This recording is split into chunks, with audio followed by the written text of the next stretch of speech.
يلا بقى يا حبايبي، تعالى اقول لكم انا ازاي عملت الكيكه اللذيذه الجميله دي. مقادير سهله جدا وموجوده في كل بيت، وهقول لك ازاي الكيكه تنجح معاكي.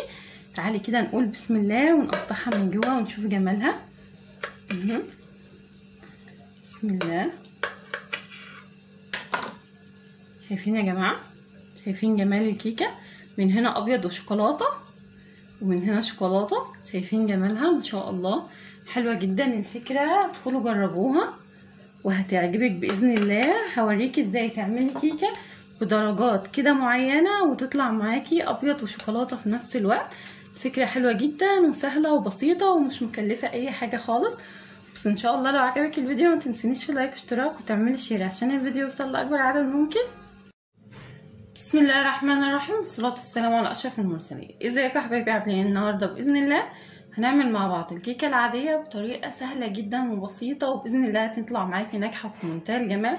نقول بسم الله ونشوف مقاديرنا.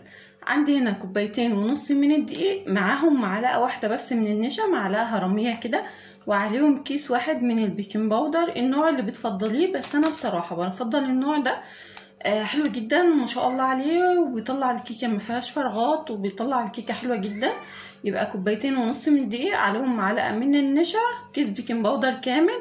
عندي هنا معلقتين 2 من الكاكاو، معلقه خل، عندي 3 بيضات وعليهم رشه من الملح، وربع معلقه من الفانيليا الخام. لو هتستعملي فانيليا من الاكياس هتحطي لكل بيضه كيس، او الفانيليا السايله انت بتحبي. عندي كوبايه من السكر وتقدري تزوديها زي ما انت بتحبي، بس المقدار ده مظبوط. عندي كوبايه الا ربع من الزيت وكوبايه الا ربع من الحليب. اول حاجه كده هنقول بسم الله، وهنجيب البوله اللي هنشتغل فيها وهنحط البيض بتاعنا اهو، وهنبدا نضربه حلو جدا هو والسكر لغايه ما اللون يفتح معانا كده ويبيض كده. بسم الله، ابدأي بقى نضربيه اهو لغايه ما اللون يبدا يفتح معاكي وتحسي ان السكر داب معاكي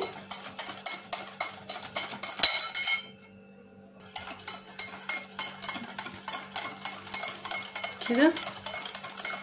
ممكن على فكره تحطي كل المكونات في قلب الخلاط وتضربيها من غير مضرب خالص، بس انا بحب ابسطها عشان يعني حتى اللي ما عندوش خلاط، وانا يعني استبعد ان في بيوت الوقت ما فيهاش خلاط، يقدر يشتغلها بالمضرب العادي خالص، مفيش اي مشكله.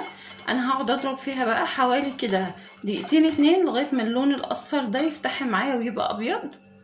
دلوقتي بقى يا حبايبي هبدا اضيف الزيت بتاعي شويه بشويه واضرب برده كده. بسم الله. هتحس ان القوام تقل معاكي كده وما بقاش بيلف بسهوله في المضرب، بس باذن الله هيرجع يفك تاني لما هنحط له الحليب اهو. بس ما تبقيش تضيفي الزيت كلاته مره واحده.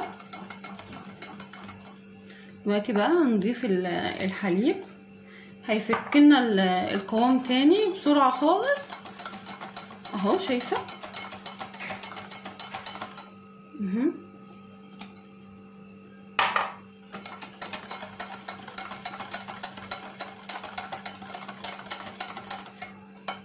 دلوقتي بقى هحط معلقه كبيره من الخل. بسم الله. الخل حلو جدا يا جماعه، محسن كده، يعني حاجه طبيعيه كده للكيكه، بتدي قوام حلو وبتخلي الكيكه معاكي تطلع هشه وجميله. نحط بقى النشا ندور ونبدا نضيف الدقيق بتاعنا بردك شويه بشويه كده. بسم الله. متنزليش بالدقيق بتاعك كلته مره واحده.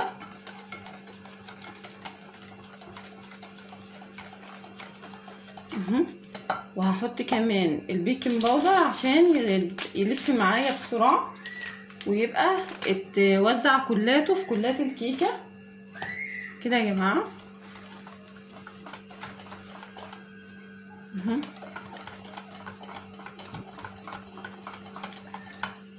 ونضيف بقى شويه بشويه كده لغايه ما اخلص كل كميه الدقيق بتاعتنا دي.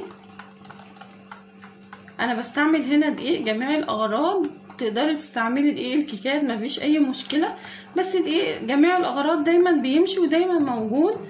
يعني مش بتحبي ان انت تدوري عليه، بتلاقيه موجود في كل حته، مش بيحتاج منك صعوبه وانت بتلاقيه. غير الدقيق الكيكات ممكن مش بيكون موجود، وبالذات في الارياف اهو. بس لما هتكوني برضك بتستعملي ايه جميع الاغراض، دايما تحاولي ان انت تضيفي شويه بشويه، ما تضيفيهوش كلاته مره واحده، عشان في دقيق بيمتص السوائل بسرعه وفي دقيق لا. وطبعا الكوبايه اللي هنعاير بيها كل مقاديرنا هي هتكون كوبايه واحده، حتى لو كان المج العادي بتاع المطبخ او الكوبايه المعياريه هتكون كوبايه واحده اللي هتشتغلي بيها. انا هقعد اضيف في الدقيق بتاعي ده كلاته لغايه ما اخلص المقدار كله. بصوا يا حبايبي دي قوامها بعد ما خلصت الدقيق بتاعي كلاته. هبدا اقسمها على جزئين كده، بسم الله اهو، عشان جزء هحط عليه كاكاو وجزء هخليه ابيض زي ما هي كده. دلوقتي بقى هضيف الكاكاو، بس يفضل ان انت تنخليه لانه دايما بيكون فيه تكتلات، عشان ما ترجعش تضيع كل اللي انت عملتيه. هحط معلقتين 2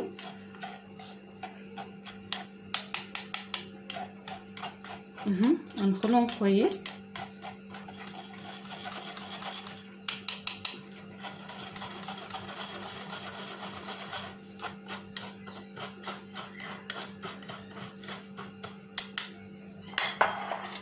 اهو يا حبايبي. دلوقتي بقى هضيف كمان معلقه حليب واحده بس للخليط ده، عشان يبقوا الاتنين في نفس قوام بعض، ما يبقاش واحد تقيل وواحد خفيف.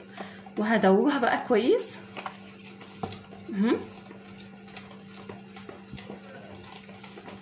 لغايه ما نخليه، شايفين معلقه الحليب هتظبط لي القوام خالص.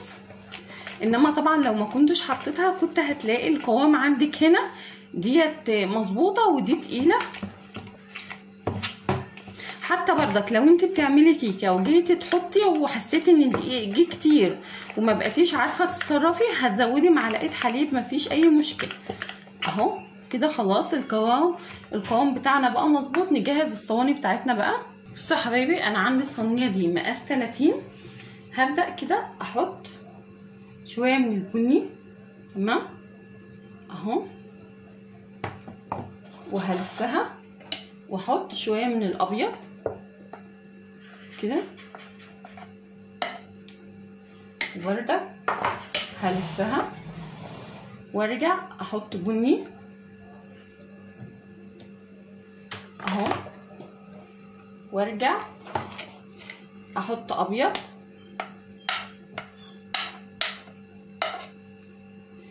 فوق الابيض بقى يا جماعه هحط بني، وفوق البني هحط ابيض كده، تمام. ما تهزيش ولا حاجه، هي هتفرد معاكي لوحدها. وهرجع احط ابيض فوق البني بالطريقه دي كده لغايه ما اخلص كلات الكيكه بتاعتي واخلص كلات المقدار بتاعي. دلوقتي بقى يا حبايبي بعد ما خلصت الكيكه بتاعتنا دي هتدخل على درجه حراره 180. الفرن شغال من تحت بس على الرف الوسطاني، مش هشغل من فوق خالص لغايه ما الكيكه بتاعتنا هتستوي. مش هفتح الفرن عليها لغايه ما يعدي عليها 35 دقيقه بالكتير. لو فتحت الفرن وحسيت ان هي استوت ووشها محمرش من فوق، هنشغل الشوايه تاخد معانا لون خفيف كده بسرعه واحنا واقفين جنبها مش هنتحرك. وبعدين نطلعها ان شاء الله. ادخلها الفرن بقى ولما تطلع ارجع اوريكي شكلها. ودي بقى حبايبي بعد شكل الكيكه بتاعتنا بعد ما خلصت. لو الكيكه فتحت معاكي من فوق كده متقلقيش خالص، ده من التسويه بس. الوقت بقى هقلبها لك واوريكي شكلها من الجهه التانيه. ودي بقى حبايبي شكلها، شايفين يا جماعه القوام بتاعها حلو جدا. مش شرط خالص تستعملي صينيه زي دي، ولو حابه ان الكيكه تطلع معاكي بالشكل ده وما عندكيش الصينيه دي، هتجيبي برطمان ازاز وتحطيه في صينيه مدوره في النص وتحطي الكيكه حوالين منها، هتلاقيها طالعه معاكي برضك في منتهى الجمال والروعه، وهتطلع معاكي بنفس الشكل زي ما انتم شايفين. طريه جدا ما شاء الله عليها وقوامها حلو جدا. ويا رب بقى الطريقه تكون عجبتكم ان شاء الله. لو عجبتكم ما تنسونيش في لايك واشتراك وتعملوا شير عشان الفيديو يوصل لاكبر عدد ممكن. مع السلامه ونتقابل في فيديوهات تانية كتير باذن الله.